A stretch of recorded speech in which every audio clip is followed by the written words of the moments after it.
Vous êtes-vous déjà demandé ce qu'il y avait de pire à infliger à quelqu'un qui se repaît de votre souffrance? Comment porter un coup fatal à celui qui semble toujours s'en sortir sans une égratignure? Aujourd'hui, nous allons voir comment transformer votre silence en une arme redoutable. Je vais vous révéler les 5 règles d'or de l'indifférence totale. Ces règles sont infaillibles pour briser n'importe quel narcissique. Vous allez découvrir le secret qui empêchera une personne toxique de trouver le sommeil. Beaucoup pensent que la meilleure des vengeances est de prouver qu'on a raison. C'est une erreur monumentale. Dans cette vidéo, je vais vous montrer la vérité sur la psychologie profonde du manipulateur. Êtes-vous prêt à reprendre le contrôle? Dites-moi dès maintenant dans les commentaires si vous avez déjà tenté d'ignorer une personne toxique et ce que cela a donné.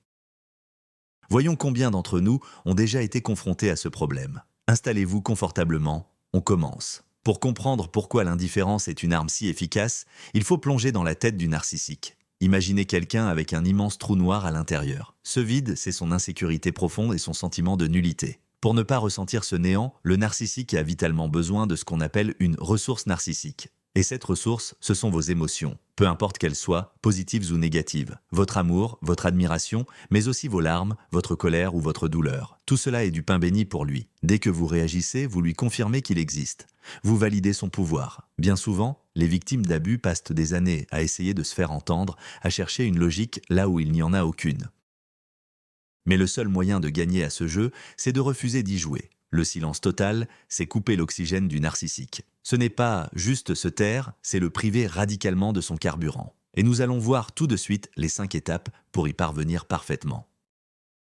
La règle d'or de l'indifférence totale, c'est de remettre vos émotions à zéro. C'est le socle de toute la méthode. On croit souvent, à tort, que la meilleure façon de punir quelqu'un est de lui vider son sac et de lui dire ses 4 vérités. On s'imagine qu'avec les bons mots, il finira par avoir un déclic. Mais c'est une illusion dangereuse. Un narcissique se fiche éperdument de vos pleurs ou de vos cris. Au contraire, votre détresse est pour lui la preuve de son propre pouvoir. Imaginez la scène, vous lui envoyez un message interminable, des pages entières, où vous livrez toute votre souffrance. Vous attendez un signe de regret, mais tout ce que vous recevez en retour, c'est un simple « OK » ou un silence méprisant. Et là, vous plongez à nouveau, dévasté par la colère. Pour briser ce schéma, vous devez devenir un zéro émotionnel. Coupez court à toute réaction face à ces provocations. Pas de larmes en public, pas de grandes tirades. Votre visage, froid et totalement impassible, est la première attaque directe contre son ego. Quand il comprend que ses actes ne déclenchent plus aucune tempête chez vous, il commence à paniquer. C'est là que son monde s'écroule. La toute première règle, c'est de maîtriser la technique de la pierre grise. Si vous êtes obligé de rester en contact avec un manipulateur, que ce soit pour le travail ou à cause des enfants, cette méthode va devenir votre bouclier. On croit souvent, à tort, que la politesse permet d'arrondir les angles. Mais en réalité, il voit votre courtoisie comme une faiblesse, une invitation à la manipulation. Devenir une pierre grise, c'est devenir l'interlocuteur le plus ennuyeux, le plus plat et le plus prévisible possible. Imaginez un simple caillou au bord d'un chemin. Il est neutre, il ne provoque aucune émotion, on n'a absolument rien à lui dire. Vos réponses doivent être laconiques. Oui, non, d'accord. Je vois, ne donnez aucun détail sur votre vie. Ne posez aucune question en retour, gardez un ton de voix plat, presque monotone. Voici un exemple concret. Il essaie de vous blesser en vous disant que vous avez vraiment mauvaise mine depuis la rupture. Une personne ordinaire chercherait à se défendre. Mais la pierre grise, elle, répondra simplement « c'est ton point de vue ». Et c'est tout, pas de suite. Pour un manipulateur, une telle réponse, c'est comme foncer dans un mur de béton. Il reste sur sa faim. Mais masquer vos émotions en façade n'est que la moitié du chemin. La véritable libération doit se faire à l'intérieur. Trop souvent, on joue la comédie devant les autres pour finir par s'effondrer une fois seul chez soi. Les narcissiques ont un flair incroyable pour ça. Ils sentent votre tension intérieure, même derrière un masque d'indifférence. On dit souvent que le temps guérit toutes les blessures, mais c'est un mythe. Le temps ne répare rien si l'on ne fait pas un travail actif sur soi. Vous devez apprendre à écouter votre corps. Observez ce qui se passe en vous quand vous voyez un message de cette personne. Votre cœur s'accélère, vos mains deviennent moites, votre respiration se saccade. Votre mission est de calmer consciemment ces réactions. Par exemple, avant d'ouvrir son mail, prenez 10 grandes inspirations. Imaginez que vous lisez un simple message publicitaire ou le rapport assommant d'un collègue de bureau. Vous devez physiquement rééduquer votre corps pour qu'il ne réponde plus à ce stimulus par une décharge d'adrénaline. C'est seulement à ce moment-là que votre indifférence deviendra réelle, profonde et inébranlable. Dès que vous aurez réussi à mettre en place le détachement émotionnel, préparez-vous à affronter ce qu'on appelle la rage narcissique. C'est le moment critique, celui où beaucoup de victimes finissent par craquer. On croit souvent, à tort, que si l'on cesse de réagir, le manipulateur va simplement hausser les épaules et passer à autre chose. En réalité, c'est exactement le contraire qui se produit. Lorsqu'il est soudainement privé de sa source habituelle d'énergie, le narcissique entre dans un état de stress extrême. Il ne peut pas croire que son jouet ne fonctionne plus. Il va alors redoubler d'efforts pour vous provoquer. Concrètement, s'il se contentait auparavant de petites piques, il peut désormais passer aux insultes directes, aux menaces ou aux rumeurs calomnieuses. Son unique objectif, briser votre armure pour vous arracher la moindre émotion. La colère ou la peur, peu importe, tout lui va. Vous devez comprendre que cette rage est le signe que votre indifférence fonctionne à merveille. C'est son agonie à lui. Durant cette période, soyez extrêmement vigilant et ne répondez sous aucun prétexte aux provocations. La moindre réponse de votre part, même la plus logique, vous ferait faire un immense pas en arrière. Passons maintenant à la deuxième règle, le vide numérique total. À l'ère d'Internet, l'indifférence doit être radicale. L'idée reçue, c'est de se dire « si je le bloque partout, il va croire que je suis encore blessé ou que j'ai toujours des sentiments pour lui ». C'est pour cette raison que beaucoup de femmes gardent un accès ouvert sur une application ou ne se désabonnent pas de ces réseaux pour afficher une soi-disant indépendance. Écoutez-moi bien, c'est une erreur fatale. La moindre faille est une invitation pour un prédateur. Vous devez bloquer son numéro, le bloquer sur absolument toutes les messageries, sans exception, le mettre sur liste noire sur tous les réseaux sociaux, et même bloquer son adresse mail. L'image est simple, imaginez que vous verrouillez toutes les portes de votre maison, mais que vous laissez une petite fenêtre ouverte. Un narcissique finira toujours par s'y faufiler.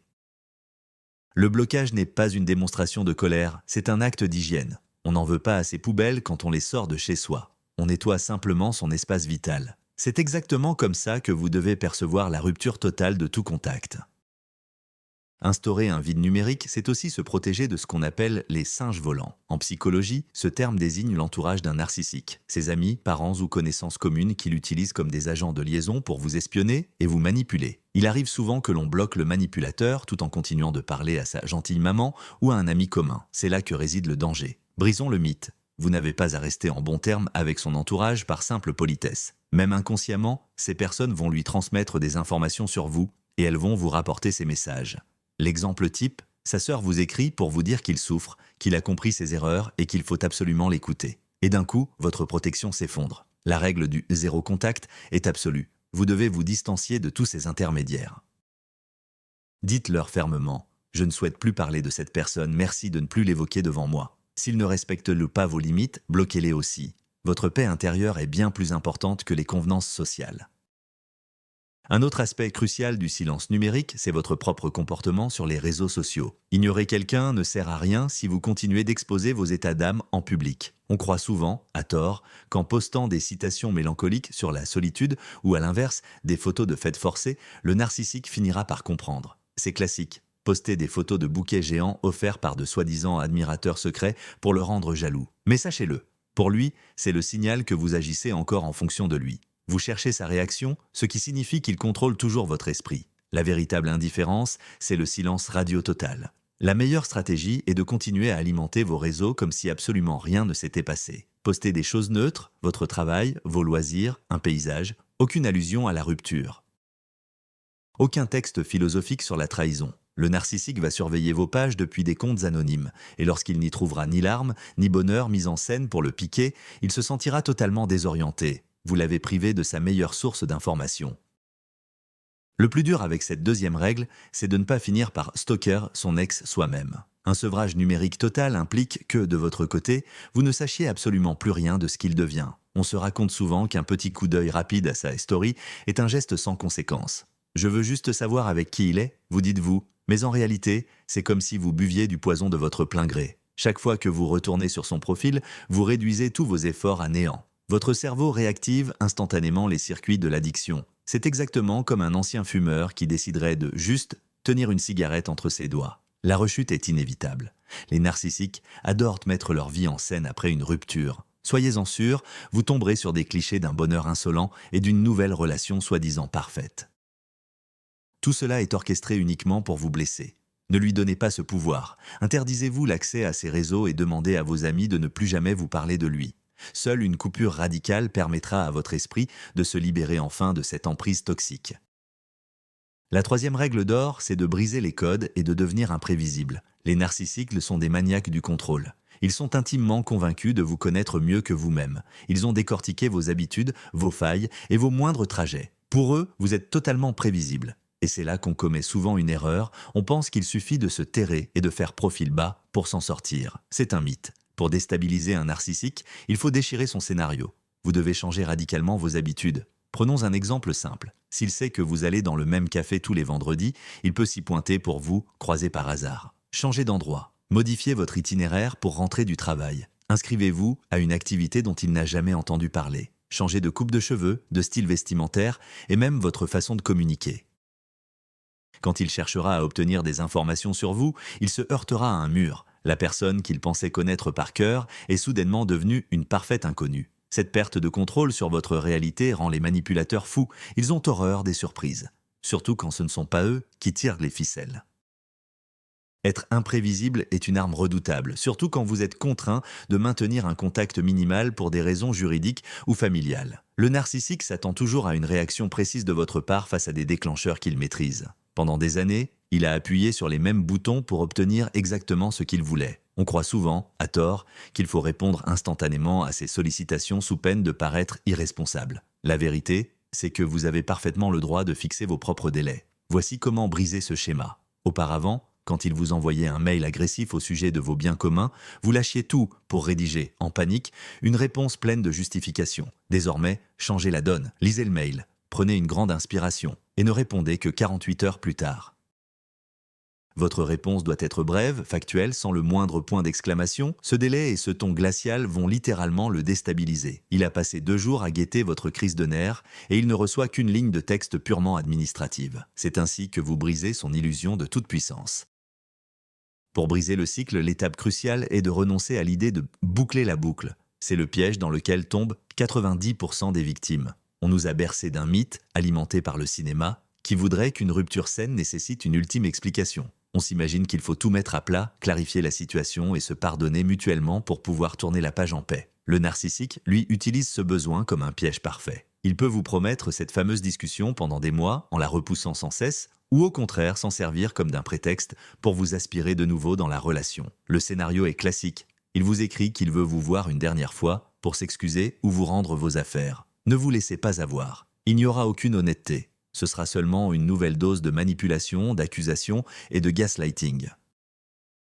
Briser le schéma, c'est refuser cette rencontre. Dites-lui ou montrez-lui simplement par votre silence que ces excuses ne vous intéressent plus et que vous n'avez plus besoin de parler. Dites-lui de garder vos affaires ou de les envoyer par coursier. C'est vous et vous seul qui mettez le point final. Sans son accord et sans sa participation. En parlant de briser les schémas, il faut absolument aborder la phase des pings ou du hoovering. C'est ce moment précis où, après un long silence radio, le narcissique tente soudainement de vous aspirer à nouveau dans son orbite. L'illusion, c'est de croire que s'il revient, c'est qu'il a enfin réalisé qu'il vous aimait. La réalité est bien plus brutale, il a simplement faim d'attention. Sa nouvelle source de carburant, c'est Harry ou l'ennui profondément. Pour vous faire rompre le silence, il va redoubler d'imagination. Le grand classique de la manipulation, ce message au milieu de la nuit « Je suis à l'hôpital, ça ne va pas du tout, tu es la seule personne en qui j'ai encore confiance ». Ou alors, une vieille photo de vous deux avec un petit mot « Tu te souviens quand on était heureux ?» Votre premier réflexe sera de vouloir l'aider, de le plaindre ou de hurler votre colère. Mais votre nouvelle règle d'or est la suivante. Soyez un roc, impassible et imprévisible. Vous ne répondez rien, absolument rien, même s'il prétend être en bas de chez vous. C'est ainsi que vous brisez son schéma préféré. Celui de la sauveuse. En restant de marbre face à ces tragédies mises en scène, vous lui faites comprendre une chose. Ces vieilles clés ne peuvent plus ouvrir votre porte. La 4e règle du silence radio est sans doute la plus cruciale pour votre reconstruction. C'est le recentrage total de l'attention sur vous-même. Pratiquer l'ignorance, ce n'est pas attendre passivement sur son canapé qu'il commence à souffrir. C'est un processus extrêmement actif.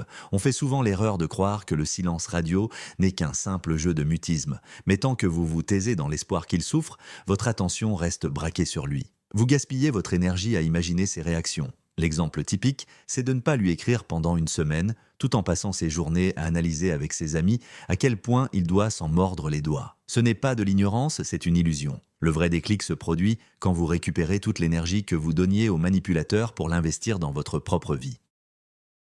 Commencez enfin à vous traiter comme vous aimeriez que l'on vous traite. Consacrez du temps à votre santé, à votre carrière, à votre évolution personnelle. Occupez votre esprit avec de nouveaux projets, soyez si investi qu'il n'y ait tout simplement plus de place pour le narcissique.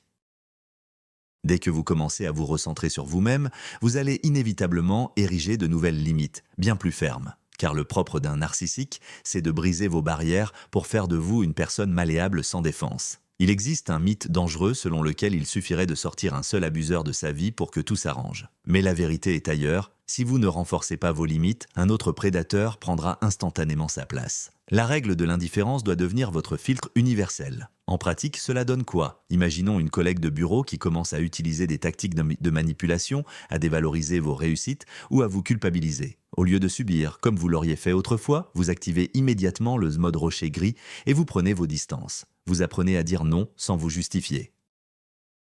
Vous cessez d'être cette personne trop gentille qui cherche à plaire à tout le monde. Bien analysée, votre expérience de survie face à un narcissique devient votre meilleure protection. Vous développez alors un véritable super pouvoir, celui de repérer les profils toxiques dès les premières minutes.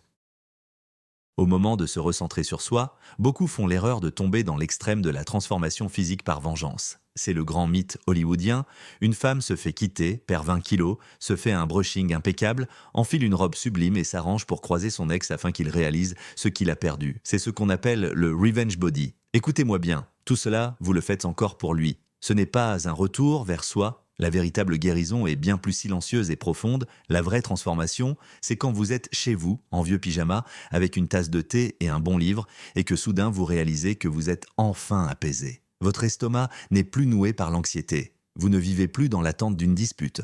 Vous ne sursautez plus au son d'une notification. Cette joie de vivre tranquille, sans la moindre peur, voilà votre véritable objectif. Vous n'avez rien à prouver à qui que ce soit par votre apparence. Vous ne prenez soin de vous que pour votre propre confort et pour votre santé. Et cet état d'harmonie intérieure déstabilise un narcissique bien plus violemment que n'importe quelle robe de soirée. Pour rester concentré sur votre reconstruction et ne pas replonger, il vous faut un véritable réseau de soutien. Un manipulateur narcissique cherchera toujours à vous isoler de vos proches pour vous priver de tout repère. On entend souvent qu'il ne faut pas laver son linge sale en famille et qu'il vaut mieux garder ses problèmes pour soi. C'est un piège. Ce silence ne profite qu'aux tyrans. Vous devez reconstruire votre cercle social, mais faites-le de manière stratégique. Choisissez 2 ou 3 personnes de confiance capables de vous écouter sans vous juger. Concrètement, si l'envie irrésistible de recontacter votre ex vous submerge, n'appelez pas cette personne, appelez votre allié. Convenez d'avance qu'à ce moment précis, votre ami sera là pour vous rappeler toute la souffrance endurée et vous ramener à la réalité. En parallèle, écartez sans hésiter ceux qui minimisent votre vécu avec des phrases comme « Oh, tout le monde se dispute ». C'est un peu de ta faute ou, sois plus intelligente, fais un effort. Ces remarques sont un poison pour votre esprit. Entourez-vous de personnes qui valident votre ressenti et qui soutiennent votre droit à poser des limites fermes. Nous arrivons maintenant à la 5e règle, la plus radicale de toutes, celle de la durée illimitée. Combien de temps faut-il ignorer un narcissique? La réponse est simple, pour toujours. On voit circuler sur Internet un mythe très dangereux, celui de la règle des 30 jours de silence radio. Selon cette idée, il suffirait de couper les ponts pendant 1 mois pour que l'autre ressente un manque, réalise ses erreurs et revienne transformé. Oubliez tout ça. Le trouble de la personnalité narcissique ne se soigne pas par 1 mois de silence. En réalité, cela ne se soigne pratiquement jamais. Si vous utilisez l'indifférence comme une tactique pour le faire revenir ou pour qu'il se comporte mieux, vous avez déjà perdu. Le silence total, c'est un aller simple, sans retour possible. Pour bien comprendre, imaginez que vous trouviez un produit toxique et périmé dans votre réfrigérateur. Est-ce que vous le remettriez au frais pendant 30 jours en espérant qu'il redevienne comestible? Bien sûr que non. Vous le jetez une bonne fois pour toutes. Il en va de même pour une relation toxique. Vous devez prendre la décision ferme que cette personne ne franchira plus jamais le seuil de votre vie. Ni dans 1 an, ni dans 10 ans. Aucun retour en arrière n'est possible.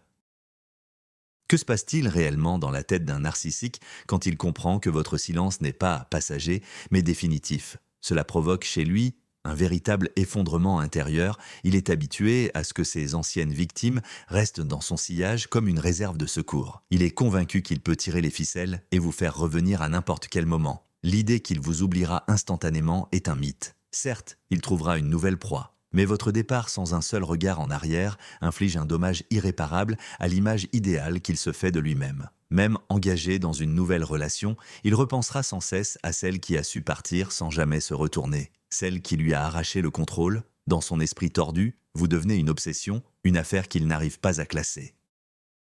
Il est capable de réapparaître des années plus tard, simplement pour se prouver que vous êtes encore vulnérable. Mais votre silence radio, total et éternel, viendra briser son ego fragile, encore et encore, vous resterez à jamais le symbole de sa défaite. Et c'est finalement la punition la plus juste pour toute la souffrance qu'il vous a infligée.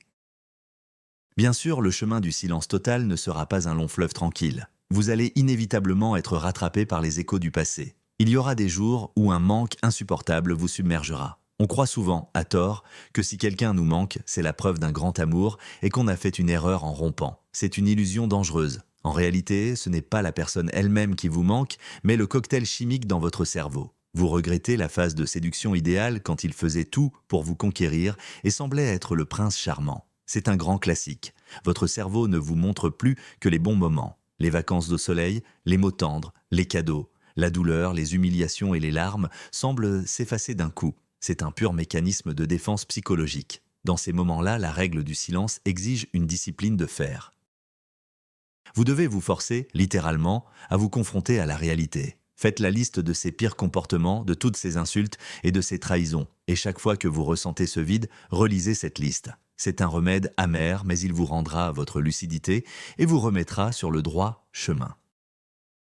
Le but ultime de cette 5e règle et du silence radio total, c'est d'atteindre le stade du détachement absolu. C'est l'instant précis où l'indifférence n'est plus un effort, mais devient votre état naturel. On dit souvent que la haine est l'opposé de l'amour. En réalité, le véritable opposé de l'amour, c'est l'indifférence. Voici à quoi ressemble votre victoire finale. Le temps passe. Un jour, vous le croisez par hasard dans la rue où un proche mentionne son nom. Et là, vous réalisez soudain que rien ne bouge en vous. Pas de peur, pas de colère, pas de rancœur. Même l'envie de vous venger a disparu. Pour vous, il est devenu un parfait étranger, un simple inconnu dans la foule. Vous ne dépensez plus d'énergie à essayer de l'ignorer. Vous ne pensez tout simplement plus à lui. C'est à cet instant précis que le narcissique perd définitivement la partie, même s'il n'est pas là. Son emprise sur vous est réduite en poussière. Vous avez enfin récupéré votre âme, votre énergie et votre liberté. Ce n'est pas seulement une délivrance, c'est votre renaissance, totale et absolue. Récapitulons. Nous venons de voir 5 règles redoutables pour neutraliser n'importe quel manipulateur, le détachement émotionnel, le vide numérique absolu, l'imprévisibilité, la priorité sur soi et la constance sur le long terme. Le point culminant de cette stratégie ne survient pas lorsque le pervers narcissique revient vers vous à genoux. Le véritable tournant, c'est le moment où ce qu'il devient vous laisse totalement indifférent. Vous lui reprenez ce qu'il a de plus précieux, votre propre énergie vitale. Souvenez-vous, chaque jour de silence total vous rend plus fort, alors que lui s'affaiblit. Vous méritez une relation où l'on vous apprécie pour ce que vous êtes et non pour ce qu'on peut vous prendre. Merci infiniment d'avoir regardé cette vidéo jusqu'au bout. Si ce contenu vous a aidé, n'oubliez pas de vous abonner et de laisser un j'aime. Cela aide les algorithmes à diffuser ce message à ceux qui, en ce moment même, ont cruellement besoin de soutien. Dites-moi en commentaire laquelle de ces 5 règles vous semble la plus difficile à appliquer au quotidien. J'ai hâte de lire vos retours. Prenez soin de vous et de votre santé mentale. À très bientôt pour une prochaine vidéo.